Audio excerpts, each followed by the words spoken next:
Hello, everyone.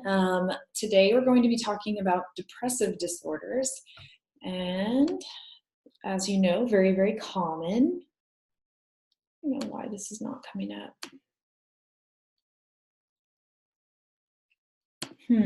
Okay, we'll try this. Okay, this works. All right, so depressive disorders. In this chapter, we have disruptive mood dysregulation disorder, major depressive disorder, persistent depressive disorder, previously known as dysthymia, premenstrual dysphoric disorder, substance or medication-induced depressive disorder, and unspecified depressive disorder. So some of the common features for all of these disorders is the presence of sad, empty, or irritable mood, accompanied by somatic or of the body changes and cognitive changes that significantly affect the individual's capacity to function. So they may experience fatigue, even actual pain, not feeling very motivated, anhedonia, so a loss of joy, and some changes in thinking, like lowered self-esteem, negative thoughts being the prominent thoughts that people are having. And all of this comes together and impacts their ability to function in relationships and at work and school. What differs among these are issues of duration, timing, and etiology. So let's talk about disruptive mood dysregulation disorder. So we're starting at the younger ages and moving up. This is a childhood disorder, and it starts from ages 6 to 18, in which an individual expresses recurrent temper outbursts, like verbal rages and behavior or behaviorally through physical aggression toward property and people. The temper outbursts are inconsistent with developmental age and level, and it's physically observable by others. The outbursts and anger occur throughout the day, and the behavior and mood has been present for 12 months, and they have not experienced a manic or a hypomanic episode.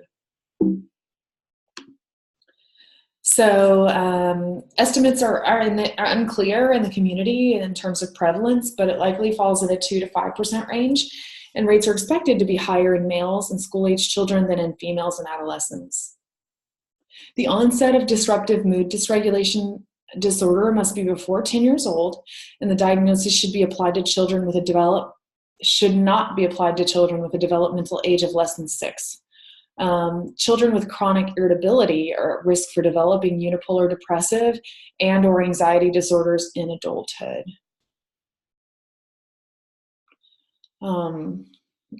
As mentioned before, this is more common in males than females. DMDD is associated with marked disruption in a child's family and peer relationships, as well as in school performance. Because of their low frustration tolerance, school performance can suffer, and they also struggle to initiate and sustain friendships. Because of this irritable, depressed mood that they're kind of carrying around with them, they do have a lack of coping skills and kind of a low frustration tolerance. And I would imagine that this comes out even more at home because they feel more comfortable at home. Okay, let's talk major depressive disorder. It's one that, a lot of us are very familiar with. It's very common to discuss and talk about in the public arena. So the diagnostic criteria includes 5 or more of the following symptoms that have been present during the same 2-week period and represent a change from previous functioning. And at least one of the symptoms is either depressed mood or a loss of interest or pleasure.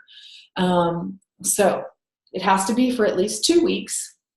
They have to have a depressed mood or loss of interest in activities that they previously enjoyed, or a loss of pleasure in activities that they enjoyed previously.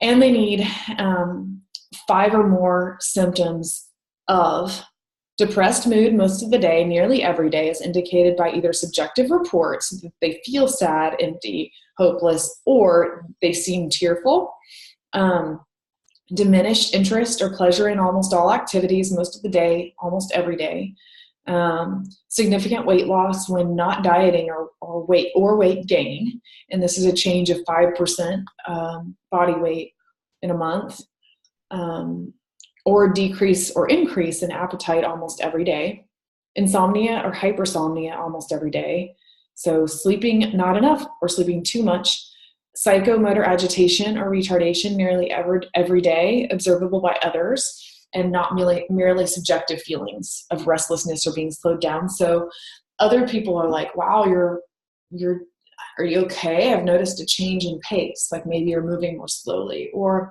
people have noticed, yeah, that person seems keyed up. They're on edge. They're moving very fast. Fatigue or loss of energy nearly every day. Feelings of worthlessness or excessive or inappropriate guilt, which may be delusional, because this disorder actually affects the person's ability to see themselves very clearly or objectively. And they think very negatively about themselves. Their self-esteem is in the gutter. They're feeling worthless. And they're feeling inappropriate guilt. They have a diminished ability to think or concentrate. They're indecisive almost every day. They have recurrent thoughts of death, not just fear of dying, recurrent suicidal ideation, maybe without a plan or with a plan. Symptoms that cause clinically significant distress or impairment in social, occupational, or other areas of functioning. And the episode is not attributable to physiological effects of substance or another medication. So remember, you don't have to have all of these symptoms, but at least 5 out of these 9. The 12-month prevalence in the U.S. is approximately 7%. So that means that 7% of the U.S. population has had that in the past year, with marked differences by age group, such as the prevalence in 18 to 29-year-olds is 3 times higher than the prevalence in those 60 years and older. Females experience higher rates than males beginning in adolescence. So that's really interesting. Makes sense. 18 to 29, that's a tough age period where people are really trying to figure out their lives. They're not sure what they want to do with their lives. They're trying to support themselves for the first time. They're trying to graduate school, get degrees, get jobs, deal with all the stresses of adulthood that are so tough. Whereas 60 years and older, they're kind of coasting at this point. They've at least figured quite a bit out. And of course, females experiencing higher rates than males beginning in adolescence. I'm thinking this has to do with societal pressures, maybe puberty and body expectations, but I'm not totally sure. Development and course. So the onset of major depressive disorder typically occurs in adolescence, although it can appear at any age. In the U.S., incidence appears to peak in the 20s. However, the first onset late in life is not uncommon. Recovery typically begins within 3 months of onset for 2 out of 5 people, and within a year for 4 out of 5 people. And this, typically is because maybe they've received help. So life circumstances can change. Also, maybe they've gotten on an antidepressant that's helping. It usually takes about a month to kick in. And maybe they've gotten some therapies that they've worked through some of the life concerns that could be bringing them down. And functional impairment. Impairment can range from mild to severe. It may be possible for individuals with MDD to seemingly function normally, but depression can be so severe that individuals become unable to function at work or in other life roles. So it can be extremely debilitating and can really wipe people out. Things to consider. Differential diagnoses can include manic episodes. So obviously, if they're having a manic episode, you're going to diagnose them with bipolar 1, 2, or cyclothymic, something like that. Although not with cyclothymic because that doesn't meet the criteria. But mood disorders due to another medical condition. So if they have other medical conditions, that's why it's really important that when we're assessing individuals that we're really considering the holistic picture. Because there could be another medical condition that's affecting their mood, or maybe a medicine that they're on that's impacting their mood. Which brings me to substance or medication-induced depressive or bipolar disorder. Attention deficit hyperactivity disorder is a possibility because sometimes people with ADHD have lower self-esteem and symptoms of depression. And adjustment disorder with depressed mood. So sometimes literally every single person on the earth goes through hard times in life. So adjustment disorder really encompasses those difficult times in life, and sadness, which is our non-clinical feeling that that happens in depression, but it's not impacting functioning or the ability to live life normally. All right, let's talk persistent depressive disorder. So this used to be called dysthymia. Well, I mean, it still is, but it's mainly, the main title is persistent depressive disorder. They just have dysthymia in parentheses. So this is a depressed mood for a long period of time, for more days than not, as indicated by either subjective account or observation by others for at least 2 years. So this is really a part of their personality, or it's been ongoing because it's been untreated. So in children and adolescents, the mood can be irritable and duration must be at least 1 year. So less for children. Presence while depressed of 2 or more of the following: poor appetite or overeating, insomnia or hypersomnia, low energy or fatigue, and low self-esteem, poor concentration or difficulty making decisions. So feelings of hopelessness, and then during the 2-year period or 1 year for children and adolescents, the individual has never been without the symptoms in criterion A and criterion B for more than 2 months at a time. And criteria, so D, criteria for major depressive disorder may be continuously present for 2 years, and there's never been a manic episode or a hypomanic episode, and the criteria have never been met for cyclothymic disorder. So if we recall, cyclothymic disorder is when you're having those mood swings, but not meeting the criteria for a hypomanic episode. And the disturbance is not better explained by persistent schizoaffective disorder, schizophrenia, delusional disorder, or other specified or unspecified schizophrenia spectrum or other psychotic disorder. They're not attributable to a substance or a medical condition. Example of that could be hypothyroidism, which slows down the systems and can affect mood. And the symptoms can cause clinically significant distress. So it impacts the person's life. And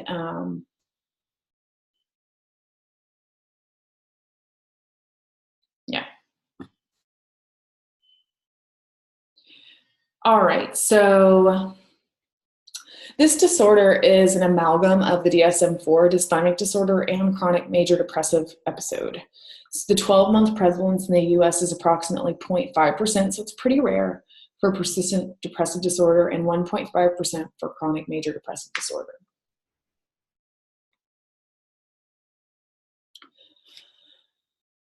All right.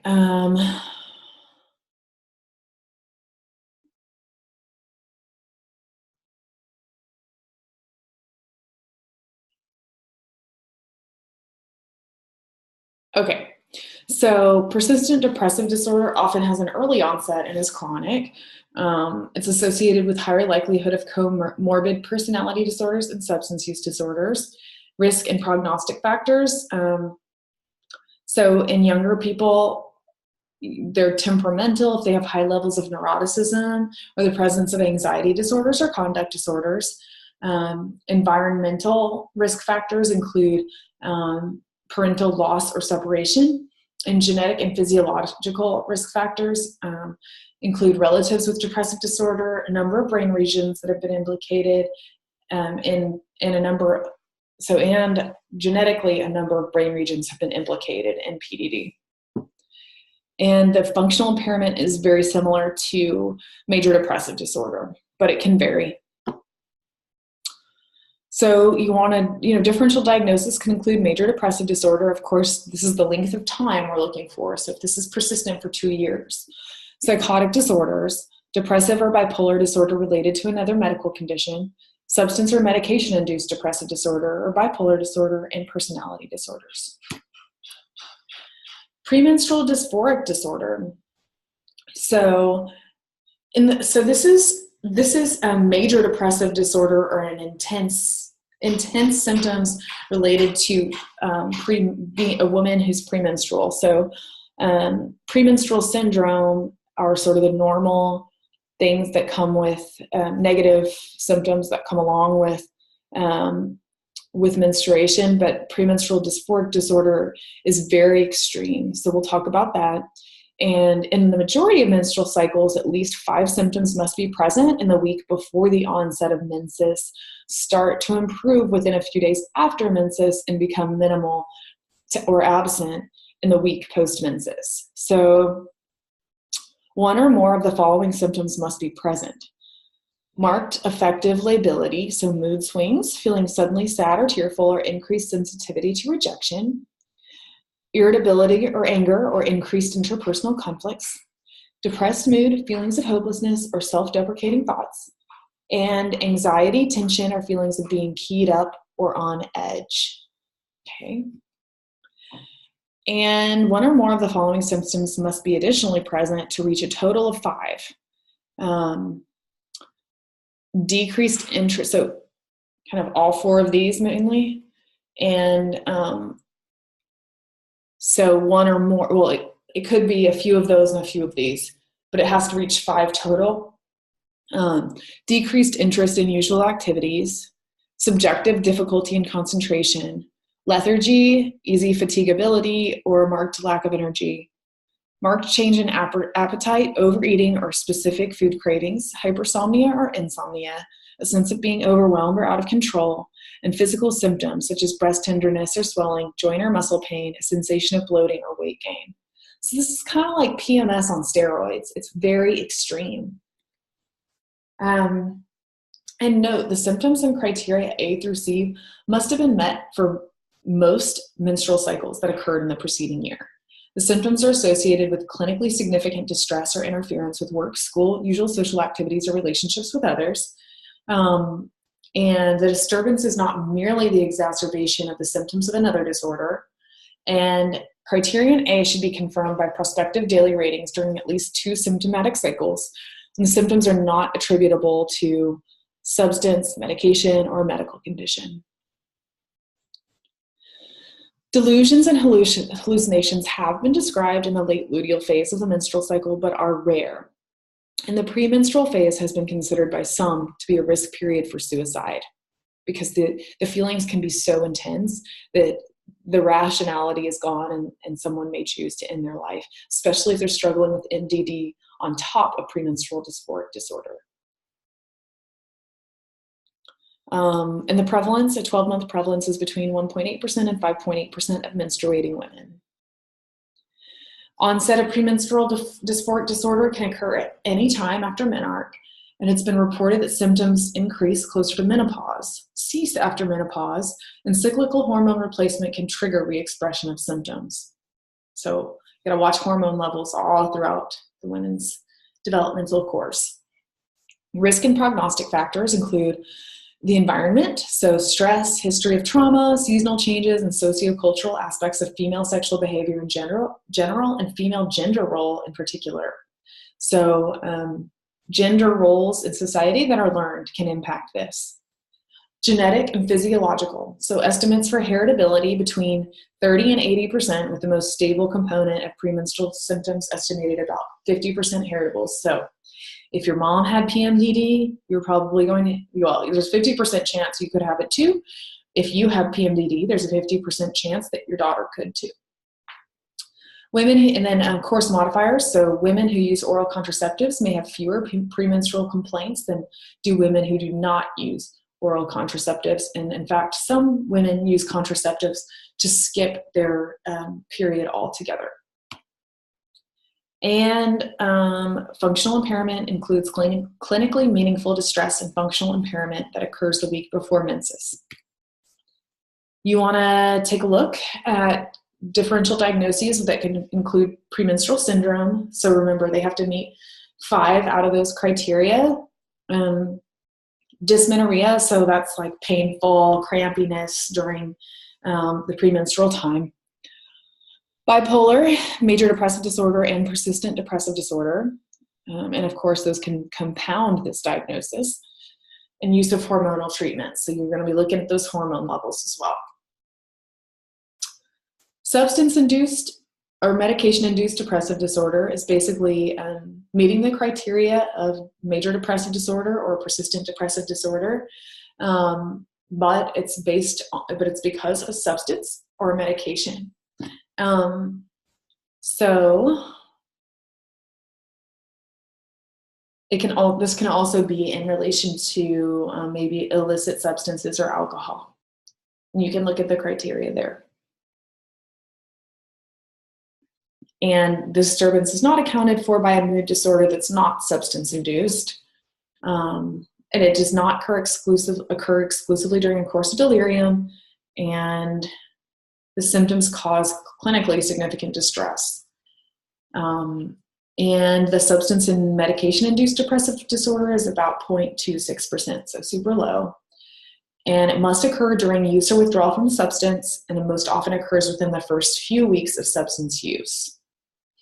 You want for differential diagnosis, you want to look at substance intoxication and withdrawal, primary depressive disorder, or depressive disorder due to another medical condition.